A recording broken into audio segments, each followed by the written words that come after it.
What's going on, ladies and gents, boys and girls, guardians of all ages, Joker back again once again, and today today, we're talking about aspirational content. I know, again, but with a little bit of a twist. Today we're doing it in kinda sort of a video reaction format to Zepla's video, Would Final Fantasy XIV be better without hard content? Now I know what you're thinking. What does this have to do with the price of tea in China? What does this have to do with Destiny? Joker's a hack, click X, dislike, unsubscribe.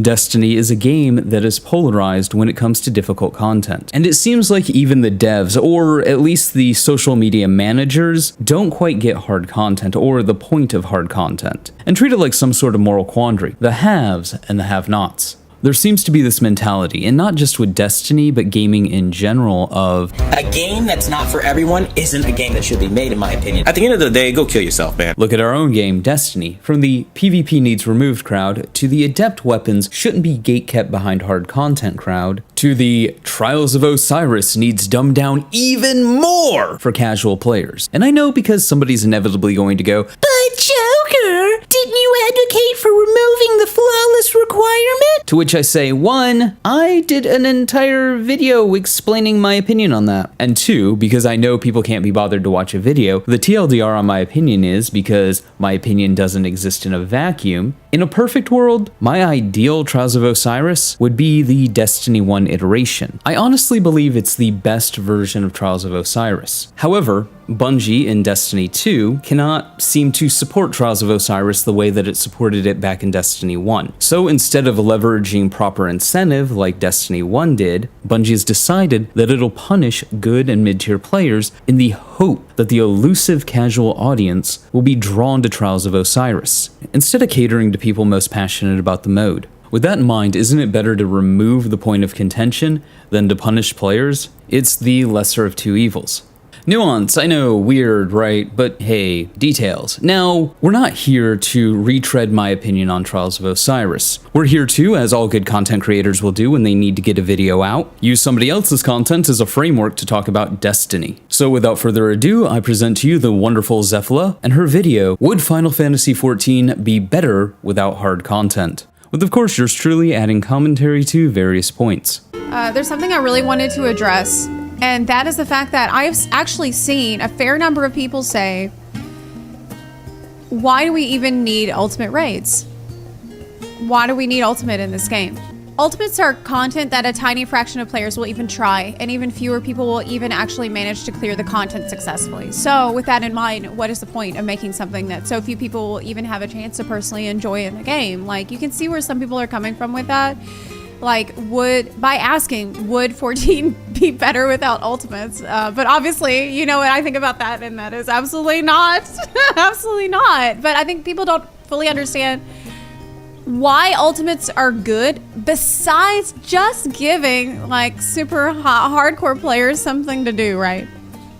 So this whole mentality of a game that's not for everyone isn't a game that should be made, in my opinion. At the end of the day, go kill yourself, man. As I stated earlier, is everywhere. And it all comes back to, in my opinion, this bastardized idea of inclusivity. The reality is, people don't want to feel left out. But if they frame their argument like that, people would tell them, tough titties. Nobody cares. Oh, you can't play Elden Ring because you're not good? Well, get good. Oh, you don't have the time, you don't want to put in the effort? Well, piss off. In gaming, this happens for a few reasons. First, I mean, let's be real, let's be honest, let's be real honest. There's a lot of people who turn to gaming because in their real life, they're excluded from things. They are the proverbial last kid picked for dodgeball. So people who retreat into video games as a sort of escape don't like to be excluded from things within their safe space. On the flip side, gaming has become the largest entertainment medium on the face of the planet. So when you have those truly generation-defining games come along like Elden Ring, people who may not have the time or skill to play or learn or get good at an Elden Ring type game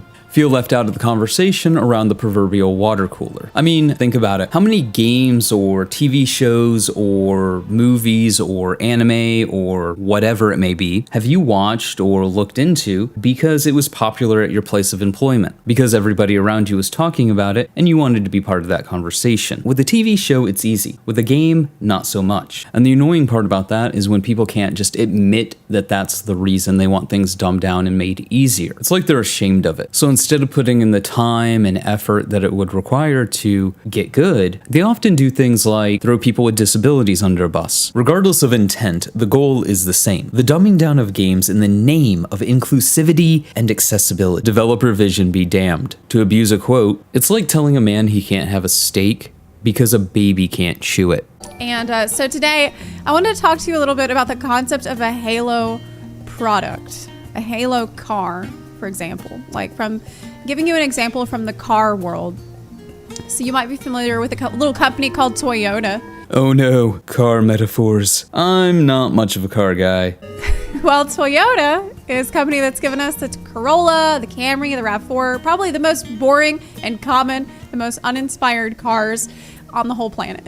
But once upon a time, actually back in year 2000, the CEO of Toyota, Akio Toyoda, he was sitting in a bar with an automotive engineer named Haruhiko Tanahashi. And he asked Tanahashi what he would want to see in a car. What would his dream car be? And Tanahashi said that what he wanted was a true sports car. He's talked about the concept of Jinba Itai, which means it's like horse and rider, like the union of the horse and the rider, which is now a Mazda slogan, by the way. And Toyota really liked this idea, and after about a year of planning together, they came up with the concept of the Lexus LFA. Now, Lexus is Toyota's luxury brand. And so they, from the ground up, designed the LFA as the Halo car for Toyota, meaning something that would represent the brand and become an icon, like something that would be truly remarkable, something that would never be forgotten, something that would leave a mark on the industry and like be revolutionary. So to bring it kind of back to gaming, I guess you would say that this is the same idea behind the Elite and the Elite 2 controllers for Xbox, or the Xbox Series S and the Xbox Series X. You have your baseline $50, $60 controllers, and then you have a near $200 controller. Do you absolutely positively need the near $200 controller? No. The $60 controller will do the work just fine. But if you want all the bells and whistles and paddles on the back, well, that's where the Elite controller comes in. Is it necessary? Absolutely not. But does it show off what an Xbox controller can truly do? Absolutely. And from my understanding, and this is important, some of the innovations that went into making the Elite controller would then be put into the Series X controller or Series S controller. So after 10 years of development and a full redesign, it took like $1 billion for them to make this car. In the end, Toyota sold like 500 of them, and over a period of 10 years, and each car sold for like $375,000. Toyota lost a lot of money on this project. And it was very high development costs, okay? The selling price of the unit, of each unit, didn't even cover the manufacturing cost because it was such a ridiculous project. Now you might be thinking to yourself, oh, contrarian commenter of contrarian comments, But Joker, ha-ha! Doesn't that just prove that content made for a percentile of a percentile isn't content that should be made? A game that's not for everyone isn't a game that should be made, in my opinion. At the end of the day, go kill yourself, man. but that's where you're wrong, oh viewer mine. For you see. So, I mean, from a monetary standpoint, you would say, well, what was the point of doing that? Wasn't that a failure? They lost money on something they poured time into and money into for 10 years. That's not good, right? But actually, no. Not really, because the car actually did live up to the concept of Jinba Itai. Like, it was the pinnacle of Toyota engineering and innovation. And it actually did become an icon. This is a legendary car. And it is beloved by car enthusiasts. It's just something that people who are passionate about cars will never forget. And so Tanahashi managed to create something that was remarkable, something that will always, always be talked about by, you know, the nerds and the geeks that are part of that fandom. You know, they actually made the Halo car. They actually did it at the peak of Toyota's engineering. So I'm saying all that to say that the Halo product is something that challenges developers to pour their all into something that is super cool, that will be loved and adored and cherished by the people who care about it the most. And yeah, maybe there are people who are not enthusiasts, who might not understand why the LFA is such a great car, or why Ultimate is so hard, or what those mechanics are even about, or what they even mean. But people like me, or people that are progging Ultimate, progging the world race, who are out here like blazing with excitement for this incredible marvel of design, of rating design, that is what really ends up capturing the hearts and minds of people, and that's what draws everyday people in to the thing that we're all excited about, that draws people into the brand or the product or whatever it might be. Let's jump into the Wayback Machine. Remember years ago, back in Destiny 1, where there was still surprise? Not everything was data mined and on Twitter and part of the news cycle. Hours, if not days, if not weeks, before it was accessible to the public. Disgruntled Bungie employees were not releasing entire years of content in advance, and YouTubers like yours truly was not covering every little thing and a never-ending cycle of feeding an algorithm. If you can remember, there was a time in Destiny where getting loot was a surprise. You didn't know what dropped where, or what was good, or what was trash. It was the age of discovery, of the new, of the, ooh, shiny, of exotics being rare and exciting, like Galahorn. And don't get me wrong, the drive for loot still kinda, sort of exists in Destiny 2. But I would argue a lot of this has been relegated to, is this OP in PvP? And not the wonder of seeing something cool and unique and new. And I'm sure that's going to be scrutinized as a hyper-elite opinion. But at the same time, Destiny does lack that Halo content. Destiny lacks that aspirational Halo content. The biggest obstacle to any raid isn't difficulty, at least not past the day 1 raid. It's getting 6 other people you can tolerate for an hour together. But as far as content that pushes the boundaries on what Destiny as a game can do or be, I don't think we really have that. And part of that is because devs need room to dev. They need room to flex their muscles. And I don't believe Destiny's content cycle has allowed them to do that. And I think that inability to flex those creative muscles, to be on what looks like a horrific timetable for content turnaround, it has, in my opinion, led to Destiny being more bland and generic and repetitive. I mean, how many horde modes do we need, honestly? So you have to take care of those people that are the most devoted to your craft, and in the process to refine that craft, like, it's just to drive innovation. Yeah, it's the Mount Everest of content. It's like to push the limits of what's normally practical or achievable that you normally think about in day-to-day content and providing to the day-to-day people. Just go way beyond that and create something that's truly unique and cool and hard in the case of an Ultimate Raid. So while also at the same time you're showing off what the devs, what the manufacturers are actually capable of doing. You're showing off their talent to the fullest degree and all of their creativity. It's the ultimate advertising for a game or a product. I mean, yesterday on Twitch, Final Fantasy XIV had 100,000 peak viewership, which is like crazy numbers outside of a live letter. And that's because of all of the hype built up by the people actually progging this, the people actually covering it, because it's incredible to people that are passionate about this that they were able to go all out, right? And the players have to go all out. Everybody does. So this is absolutely correct. Think about some of the biggest moments for Destiny. When we have a large expansion, when we have a day 1 raid race. Now, there are people that look at day 1 raid races and the celebration around it and hate the whole concept for one reason or another, because it's not content made for everyone. A game that's not for everyone isn't a game that should be made, in my opinion. At the end of the day, go kill yourself, man. Joker, day 1 raid races are just for streamers and YouTubers. Same thing with Trials of Osiris and Comp and anything that's marginally difficult. Streamers and YouTubers are ruining Destiny. Fuck streamers, fuck YouTubers. You know, the personalities that are keeping people invested in the game. And that's going to be a hard pill to swallow for a lot of people. I hate to put it this way, but content creators are kind of like rats. They're not going to stay on a sinking ship. So the health of your game in a lot of ways is directly proportional to the amount of content creators supporting it. At least that's a pretty good barometer. Another thing that people forget is that in the process of this kind of stuff being created, there's the trickle-down effect of all kinds of other, like, ideas that are born from that process. Like, are you using a wireless headset right now? Are you using a computer mouse? Are you using a camera phone?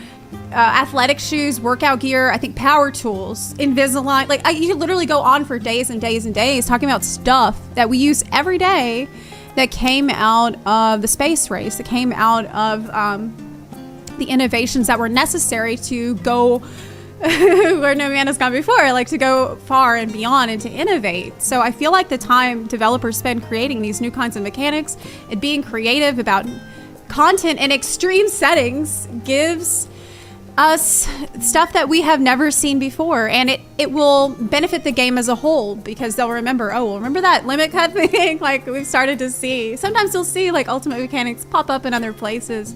And so like I said, I think it does have trickle down benefits for the rest of the game. New mechanics, there's harder mechanics, new puzzles, like things that push the players.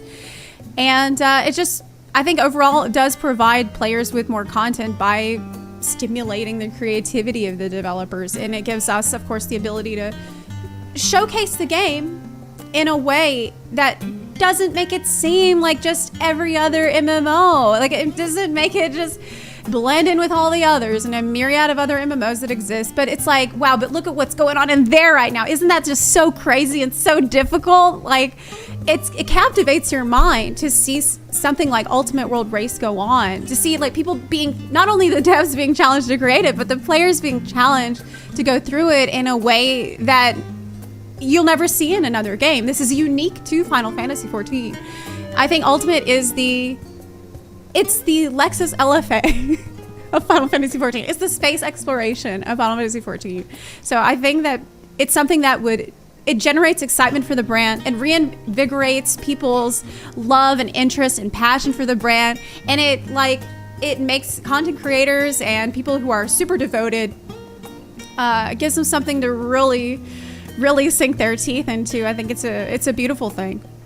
It's a Halo car. It's a Halo product of Final Fantasy XIV. I mean, thinking back to, having something that seems like so pie in the sky and so cool and so exclusive. It's just, it makes you want to strive for it. It makes you want to just at least go down that path. I remember playing Vanilla WoW and being captivated by the idea of legendary weapons back in the day, or even seeing epic weapons on somebody. Like, if I inspected somebody and I saw epic gear on someone back long ago, I remember feeling super impressed by that and thinking, oh my gosh, I want to get into raiding too. And actually, I think that's why I got inspired to raid originally, was because I was like, wow, that's so rare and cool, and I could maybe do that. Like, some of those people actually will do that, and that's what's so neat about it.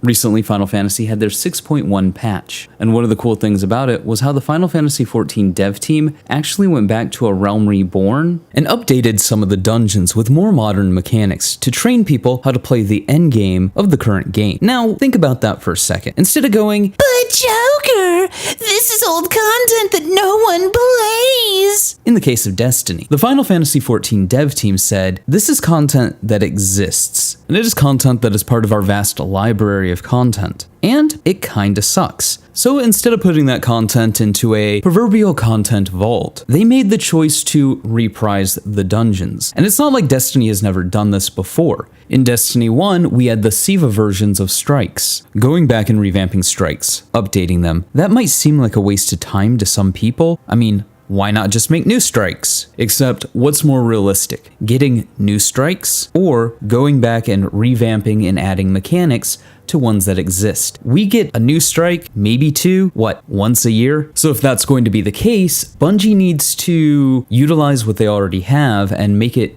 interesting. And I think that's where you kind of wind this video down. Destiny needs more Halo content.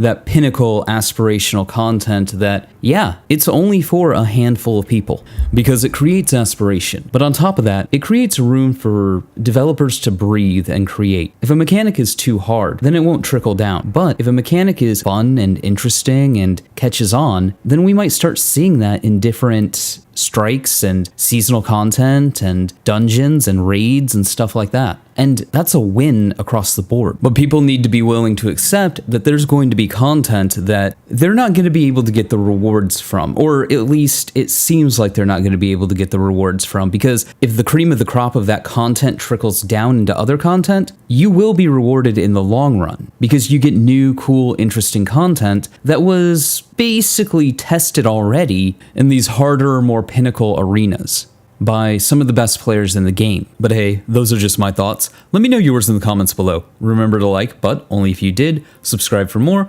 Feel free to donate to my Patreon if you're feeling particularly generous. But above all else, stay frosty.